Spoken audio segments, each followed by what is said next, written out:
In Chapter 3, Brims highlights developmental milestones that will be relevant for counselors and therapists as they work with children. To begin, I've included some important points that Brims makes in the introduction to Chapter 3. First, she tells us that developmental events are at their peak during childhood, and development progresses more rapidly during this part of life than any other.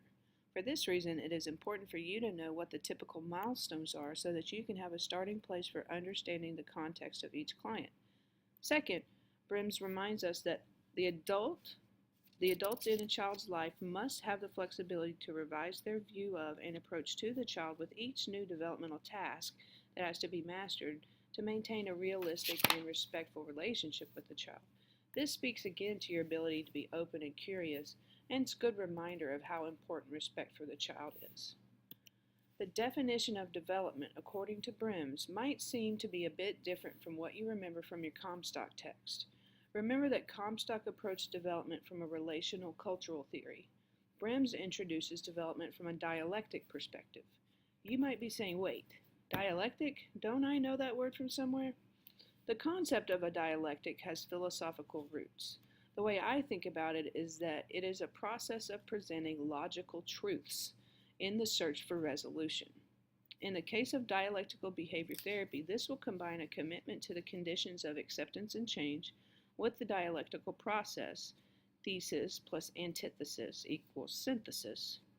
Let's talk about this a bit in class if you'd like. In the context of development, however, the dialectical model indicates that we can see development as a never-ending process, which is continuously affected by internal and external factors. In some ways, development will resemble evolution in that there is a continuous acquisition of new behaviors as others are extinguished that no longer serve the individual. The dialectic developmental model takes into account several influences on an individual's development. These include biological influences, such as physical maturation, psychological influences, such as the development of peer group relationships or experiencing historically significant events, such as the equal rights movement for women. Psychological influence on development also includes unexpected events that would impact any person regardless of developmental level, such as the death of a parent. As we discussed in Chapter 2, cultural influences will impact a child's development, as will any outer physical influences, such as earthquakes, storms, pollution, or threat of war. Your first discussion board question will be an opportunity for you to explore these concepts further. As you will see throughout this chapter, there are different types of development. These occur simultaneously throughout childhood. Your developmental milestones chart will also help you to see the different ways in which children develop. One of the things I appreciate about this text, in addition to the author's writing style, is the fact that she focuses on how to make the content relevant to you all as counselors in training. On this slide, I've included a few quotes from the chapter that I believe are important to remember. Brims divides the remainder of Chapter 3 into discussion of development based on three broad categories: early childhood, 0 to 5 years, middle childhood, 6 to 10 years, and late childhood, 11 to 12 years. As most children will not present for counseling prior to the age of 4 or 5, this is where the author begins detailed descriptions of the developmental milestones in each area. During early childhood, children are becoming independent in a lot of ways. Their ability to move around in their environment is becoming more sophisticated, and they are often able to converse with adults in meaningful ways. Grammar, at least for English speakers, may be a bit awkward for 4-year-olds, but by 5, most children are beginning to pick up on the nuances of spoken language. Cognitively, children are at the stage of pre-operational thought, according to Piaget. At this stage, children can start to recognize perspective, and they are becoming more capable of symbolic play. Their thinking may still be one-dimensional, but they are beginning to develop empathy for others.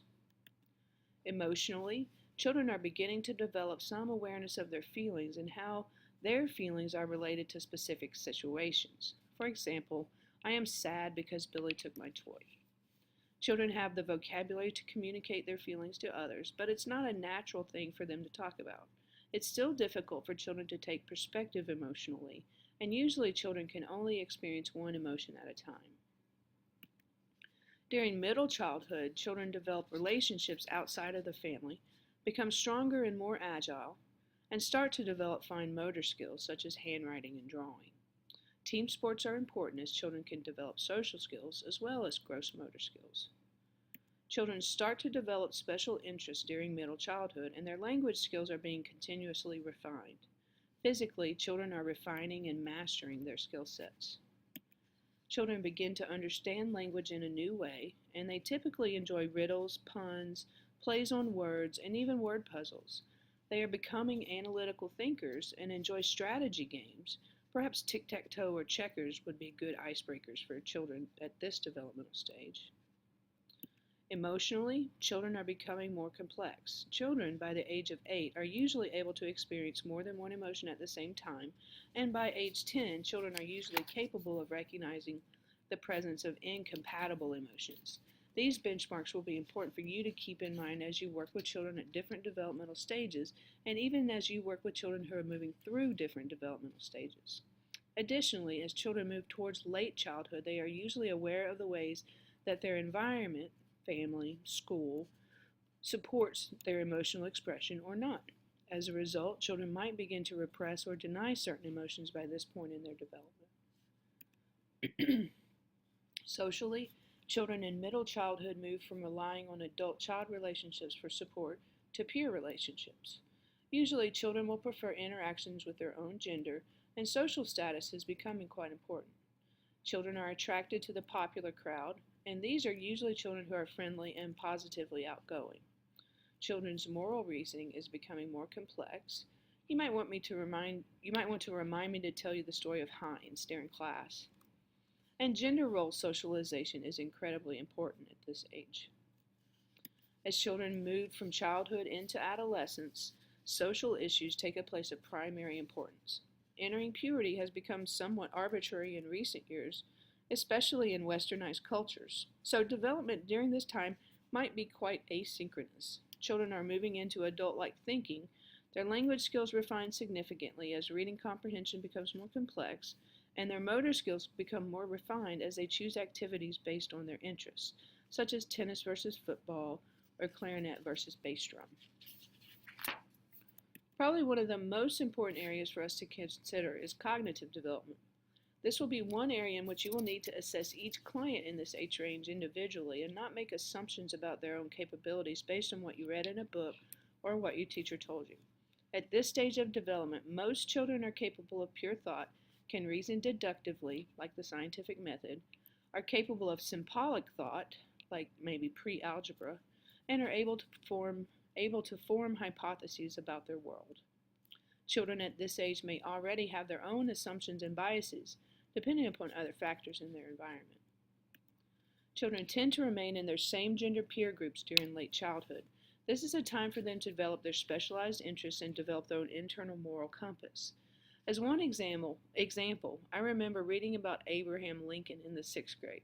Lincoln is credited with saying, "When I do good, I feel good, and when I do bad, I feel bad." This stuck with me, has been one of my guiding principles in my life since then. Remember that development during childhood is rapid, complex, and unique. Children are generally capable of similar tasks at about the same age range, but every child is unique, and it's your job to meet them where they are. Keep your developmental milestones chart handy, and when you begin to work with children, seek out guidance and resources that you can use. There are lots out there to help you build a competent and compassionate approach to this very important work.